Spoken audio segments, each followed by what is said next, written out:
নমস্কার বন্ধুরা, আজ আবারও একটি স্কুলের সংস্কৃত টেস্ট পরীক্ষার প্রশ্ন নিয়ে হাজির হয়েছি। তো দেখে নাও, এখানে যে স্কুলটি আছে সেটি হলো জগদীশপুর স্মৃতিকণ্ঠ ইনস্টিটিউশন। তো দেখো, এখানে যে প্রশ্নগুলি এসেছিল, প্রথমে যে বড় প্রশ্ন এসেছিল সেটি হলো বনগাতা গুহা পাঠ্যাংশ অনুসারে কশ্যপ ও অলিপর্বার আর্থিক অবস্থা নিজের ভাষায় লেখো। এবং দ্বিতীয় যে প্রশ্নটি এসেছিল কথং চাষৌ স্বর্গান্ন বিশিষ্যতে, কবি কাকে স্বর্গের চেয়ে বিশিষ্ট করতে চেয়েছেন এবং কেন।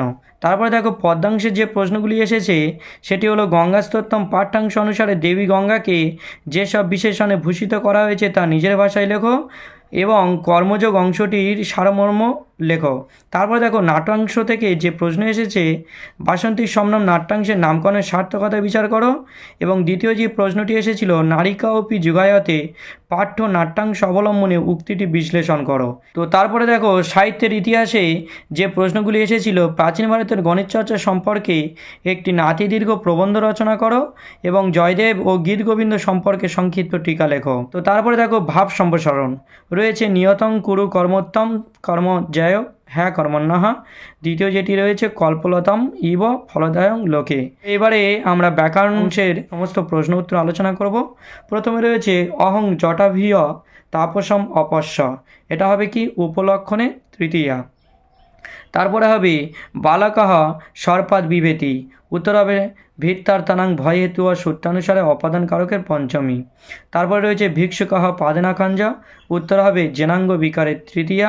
তারপরে রয়েছে কবিষু কালিদাস সহশ্রেষ্ঠ, উত্তর হবে নির্ধারণের সপ্তমী। এবারে দেখো, রয়েছে এক কথায় প্রকাশ। এই এক কথায় প্রকাশের প্রশ্ন উত্তরগুলো আমরা দেখে নিই। রয়েছে শিবঃ দেবতাস্য, উত্তর হবে শৈবঃ। পুনঃ পুনঃ পশ্যতি, উত্তর হবে দরিদৃশ্যতে। পুত্রম ইব আচরতি, উত্তর হবে পুত্রায়তে। নদী মাতা যশস্য, উত্তর হবে নদী মাতৃকঃ। এবারে রয়েছে ব্যাসবাক্য সহ সমাস। কি হবে? প্রথমে রয়েছে মাতা পিতরৌ, উত্তর হবে মাতা চ পিতা চ, দ্বন্দ্ব সমাস। তারপর রয়েছে বিনা পানি বিনা পানৌ যশস্যা, উত্তর হবে কি বহুব্রীহি সমাস।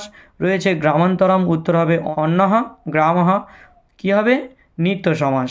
এবারে রয়েছে দেখো, নিম্নলিখিত শব্দযুগলের অর্থ পার্থক্য লেখো। কি রয়েছে? প্রথমে রয়েছে উচ্চরতি, তারপর রয়েছে উচ্চরথে। এই উচ্চরতি মানে কি উঠছে, আর এই উচ্চরথে মানে হচ্ছে কি লঙ্ঘন করছে।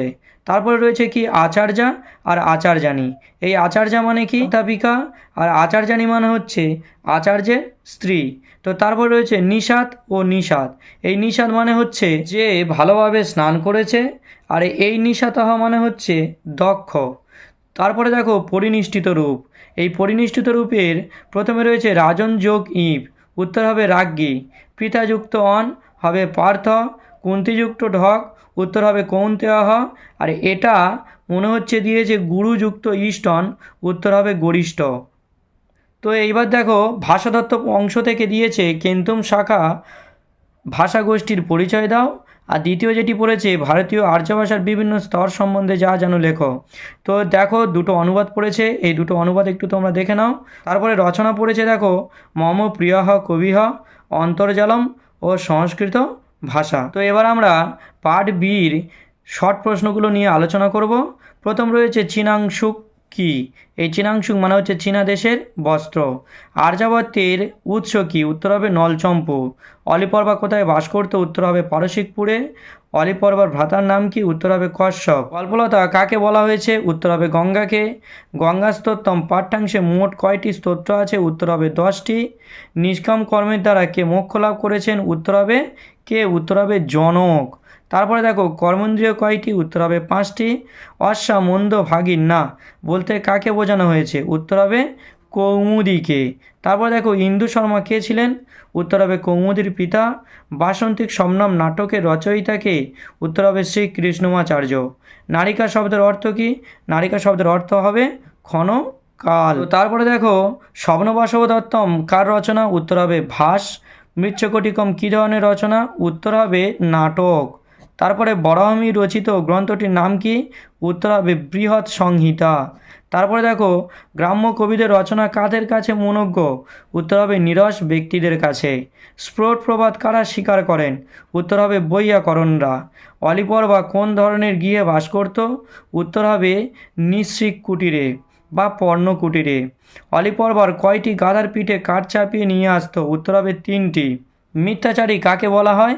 এটা মনে রাখবে যে সমস্ত ব্যক্তি কর্ম ইন্দ্রিয়ের দ্বারা কর্ম না করে মনে মনে কোনো উপভোগ্য বিষয়গুলিকে স্মরণ করে ইন্দ্রিয় সুখ নেয় তাদেরকে বলা হয় মিথ্যাচারী। শ্রীমদ্ ভগবদ্গীতার অপর নাম কি? শতসাহস্রী সংহিতা। দেবী গঙ্গাকে সুরেশ্বরী বলা হয় কেন? কারণ তিনি দেবতাদের ঈশ্বরী বলে, অর্থাৎ দেবতারা দেবী গঙ্গাকে পূজা করতেন বলে। গঙ্গা স্তোত্রমের রচয়িতাকে? উত্তর হবে শ্রী শঙ্করাচার্য। রাজা ইন্দ্রবর্মার বাগদত্তার নাম কি? উত্তর হবে কনকলেখা। বাসন্তী শবনম নাট্যাংশের উৎস কি? উত্তর হবে মিড সামার নাইটস ড্রিম। জনকস্য তে আদেশাহ পালনীয়া কার উক্তি? এটা কে বলেছিল? রাজা ইন্দ্রবর্মা। কন্যার প্রতি ইন্দ্র শর্মার কী নির্দেশ ছিল? যে তার পছন্দ করা পাত্র মকরন্দকে বিবাহ করতে হবে। রামায়ণের কাহিনী অবলম্বনে ভাসের একটি নাটকের নাম? উত্তর হবে অভিষেক, বা আমরা বলতে পারি প্রতিমা। রঘুবংশ কে রচনা করেন? উত্তর হবে কালিদাস। চরক সংহিতা গ্রন্থের বর্ণনীয় বিষয় কি? উত্তর হবে চিকিৎসা বিজ্ঞান।